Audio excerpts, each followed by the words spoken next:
প্রিয় বন্ধুরা, আসসালামু আলাইকুম। আমি এখন পড়তে যাচ্ছি আমিরুল ইসলামের নীতিকথার গল্প থেকে আরও একটি গল্প। গল্পের নাম চেঙ্গিস খান ও প্রিয় বাজ পাখি।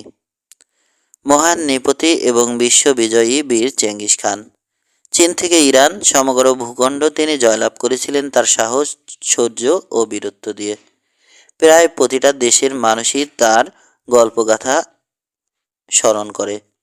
তারা বলে মহান আলেকজান্ডারের পরে চেঙ্গিস খান হচ্ছেন তার সমকক্ষ বিশ্বজয়ী বীর শ্রেষ্ঠ। চেঙ্গিস খানের জীবনে অনেক ঘটনা আছে, অনেক উত্থান পতন, অনেক জয় পরাজয়, অনেক শৌর্য বীর্য। অর্ধেক পৃথিবীর অধীশ্বর হয়েছিলেন তিনি। একবার যুদ্ধ জয় শেষে তিনি ফিরে এলেন নিজ বাসভূমে কারাকোরামে। সৈন্যদলকে 2-4 দিন বিশ্রাম দিলেন। তারপর যুদ্ধ শেষে সেনাদল নিয়ে তাদের আনন্দ বিনোদনের সবচেয়ে বড় উৎসব ছিল শিকার যাত্রা। এক সকালে সদল বলে তারা পার্শ্ববর্তী অরণ্যে শিকারে গেলেন। সকলের হাতে তীরধনুক, সাথে শিকারি কুকুর। অশ্বক্ষুর ধ্বনিতে ধুলো উড়িয়ে তারা মরুভূমি পেরিয়ে চলল আদিম অরণ্যে। তাদের শিকার করা যেন দুরন্ত আনন্দ উৎসব। সকলের চিৎকার, কলরব ও উচ্চ হর্ষধ্বনিতে অরণ্যে প্রান্তর মুখরিত হয়ে উঠল। সকাল থেকে সন্ধ্যা পর্যন্ত আনন্দ আর আনন্দ। সন্ধ্যায় তারা ঘরে ফিরবে। তারপর আবার আনন্দভোজ, আবার আনন্দগান, আবার আনন্দময় দিন রাত্রি। চেঙ্গিস খানের কাঁধে শিকার যাত্রাকালীন সময়ে সব সময় পাশে থাকে তার প্রিয় এক বাজ পাখি। সে যুগে বাজ পাখিদের শিকার খুঁজে বের করার শিক্ষা দেয়া হতো। প্রভুর আদেশ মতো শিকারী বাজ উড়ে যেত উঁচুতে, অনেক উঁচুতে। চারপাশে ঘুরে ঘুরে খুঁজে বেড়াতো শিকার। হয়তো দেখতে পেল বাঁকানো শিংওয়ালা কোনো হরিণ কিংবা বুনো মোষের দল কিংবা খরগোশের দল। অমনি তীরের চেয়েও তীব্র বেগে বাজ পাখি প্রভুর কাছে ফিরে আসতো শিকারের সুখকর সংবাদ বহন করে। অরণ্যে সারাদিন আনন্দ ফুর্তি করে ঘুরে বেড়াতে লাগলো চেঙ্গিস খান ও তার সৈনিকরা। এবারে তেমন ভালো কোনো শিকার পাওয়া গেল না। সন্ধ্যা উত্তীর্ণ হওয়ার পূর্বেই তারা মরুভূমিতে ফিরে আসার জন্য রওনা দিল। চেঙ্গিস খান স্বয়ং অরণ্যের পথঘাট ভালোই চিনতেন। অধিকাংশ সৈন্য সহজ ও সংক্ষিপ্ত পথে ঘোড়া ছুটিয়ে দিল। চেঙ্গিস খান একটু ঘুরপথে চললেন। দুই পাহাড়ের মাঝখানে সংকীর্ণ এক উপত্যকা দিয়ে দুর্গম পথ ধরে চেঙ্গিস খান যাচ্ছেন। সেদিন প্রখর সূর্যের আলোয় ভেসে যাচ্ছে পাহাড়ি উপত্যকা। প্রচণ্ড প্রচণ্ড উত্তাপ সেদিন। মহান চেঙ্গিস খান প্রচণ্ড ক্লান্ত হয়ে পড়লেন। তার প্রিয় পোষা বাজ পাখি উড়ে উড়ে ঘরে ফেরার পথ নির্দেশ করছে। চেঙ্গিস খান ধীরে ধীরে অগ্রসর হচ্ছেন। পিপাসায় তিনি ক্লান্ত। প্রতি পার্শ্বে হঠাৎ তিনি ঝর্ণার উৎসমুখে সন্ধান পেলেন। তীব্র গরমে ঝর্ণার জল যেন সব শুকিয়ে গেছে। ঝর্ণার পথরেখা দেখা যাচ্ছে, কিন্তু জলহীন শুষ্ক মুখ।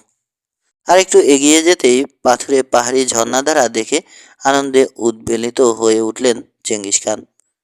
বর্ষার দিনে এই ঝর্ণাধারা কল্লোলিনী স্রোতধারা হয়ে যায়, কিন্তু শুষ্ক মৌসুমে ক্ষীণ জলধারার দেখা মেলে না।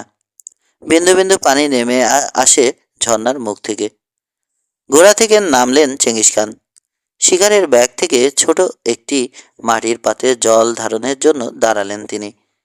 অনেকক্ষণ লাগলো জলে পাত্র পূর্ণ হতে। তৃষ্ণার্ত হৃদয়ে দীর্ঘক্ষণ অপেক্ষা করা অনেক কষ্টকর। পাত্রটি মুখের সামনে তুলে ধরলেন চেঙ্গিস খান। ঠিক তখনই ভয়ঙ্কর গর্জনধ্বনি কানে এলো, আর হাত থেকে ছিটকে পড়ল জলপূর্ণ পাত্রটি। পাথরের মাটিতে খুব দ্রুত শোষিত হলো সেই স্বল্প পরিমাণ জল। রাগত্ব চোখে মহান চেঙ্গিস খান দেখলেন সম্পূর্ণ কাজটি করেছে তার পোষা বাজ পাখি। চেঙ্গিস রাগে উত্তেজনায় কিছু বলতে গেলেন, কিন্তু পাখিটা ততক্ষণে উড়ে গেছে পাহাড়ের শীর্ষদেশে। ঝর্ণার উপরে সে উড়ে বেড়াতে লাগলো। পাত্রটি তুলে বীর নৃপতি চেঙ্গিস খান আবার ঝর্ণার মুখে ধরলেন। বিন্দু বিন্দু পানি জমা হতে লাগলো মাটির পাত্রে। এবার চেঙ্গিস খানের পুরো পাত্র পূর্ণ করার ধৈর্য নেই। পিপাসায় এতটাই কাতর তিনি, পাত্রটি অর্ধেক পূর্ণ হতেই পান করার জন্য উদগ্রীব হলেন। বাজ পাখিটা আবার আগের মতোই নেমে এলো নিচে এবং ছো মেরে জলাধার পাত্রটি আবার ফেলে দিল। এবার চেঙ্গিস খান ভীষণ ক্ষিপ্ত হয়ে উঠলেন। রাগে উত্তেজনায় থরথর করে কাঁপছেন তিনি। আবার চেষ্টা করলেন পানি সংগ্রহের। তৃতীয়বার, চতুর্থবার বাজ পাখিটা কোনোভাবেই তাকে পানি পান করার সুযোগ দিল না। পাখির এই কার্যকরণে ভীষণ ক্রোধান্বিত হয়ে উঠলেন চেঙ্গিস খান। প্রিয় পাখি, তোমার দুঃসাহস দেখে আমি অতি বিস্মিত। যদি তুমি আমার কাঁধে এসে বসো, তবে এবার আমি নিশ্চিতভাবেই তোমার ধর ও মুন্ডু আলাদা করে ফেলব। তারপর আবার জলে পূর্ণ করলেন পাত্রটি। কটিবদ্ধ থেকে তলোয়ার বের করলেন। ওহে বাজ পাখি, এইবার শেষ সময়। তুমি যদি সত্যিই আবার পানি পান করার ব্যাপারে ব্যাঘাত সৃষ্টি করো তবে। না, বাজ পাখি তার প্রভুর কোনো আদেশেই কর্ণপাত করল না। খুব দ্রুত বেগে সে নেমে এলো, ছো মেরে ছিনিয়ে নিল পাত্রটি। কিন্তু এবার চেঙ্গিস খান ছিলেন সতর্ক। পাখিটি উড়ে যাওয়ার প্রাক্কালে তিনি তলোয়ারের এক কোপে আঘাত করলেন তার প্রিয় পাখিটাকে। কারণ চেঙ্গিস খানের পক্ষে তখন রাগ সংবরণ করা খুবই কঠিন। অসহায় বাজ পাখিটা ঝপ করে পড়ল চেঙ্গিস খানের পায়ের কাছে। প্রচুর রক্তক্ষরণে কিছুক্ষণের মধ্যেই মারা গেল পাখিটি। তোমার উপযুক্ত পুরস্কারই তুমি পেয়েছ, ক্ষুব্ধ প্রতিক্রিয়া ব্যক্ত করলেন চেঙ্গিস খান। তারপর পাত্রটি খুঁজতে লাগলেন তিনি। ছো মেরে পাত্রটি কোথায় ছুঁড়ে ফেলেছে পাখিটি। চেঙ্গিস তাকিয়ে দেখেন উঁচুতে যেখানে নির্ঝরণী বইছে সেখানে পড়ে আছে পাত্রটি। পাত্রটি নিয়ে আসা দরকার, কিন্তু চড়াই উতরাই পেরিয়ে সেই পাথরের ঝর্ণার কাছে পৌঁছানো খুব কষ্টকর। কিন্তু চেঙ্গিস খান বলে কথা, তিনি অনেক কষ্ট করে শেষ পর্যন্ত পৌঁছালেন ঝর্ণার জলধারার কাছে। তখন তিনি আরো ক্লান্ত, পরিশ্রান্ত এবং পিপাসার্ত। থমকে দাঁড়ালেন চেঙ্গিস খান। অবাক বিস্ময়ে আশ্চর্যান্বিত হলেন তিনি।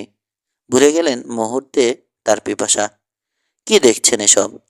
দুটি পাথরখণ্ডের মধ্যে আটকে আছে বিপুল জলরাশি, কিন্তু পুরো স্থানটি জুড়ে আছে অসংখ্য বিষাক্ত সাপ। বিষধর সর্পেরা কিলবিল করছে পানিতে।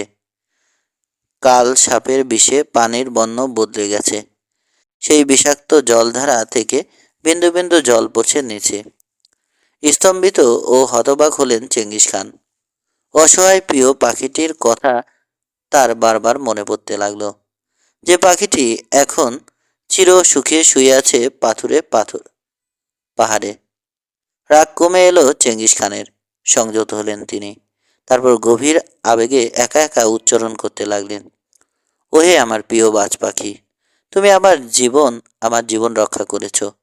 আমি এর প্রতিদান কি করে দেব? তুমিই ছিলে আমার প্রিয় বন্ধু। আমি প্রিয় বন্ধুকে হত্যা করেছি।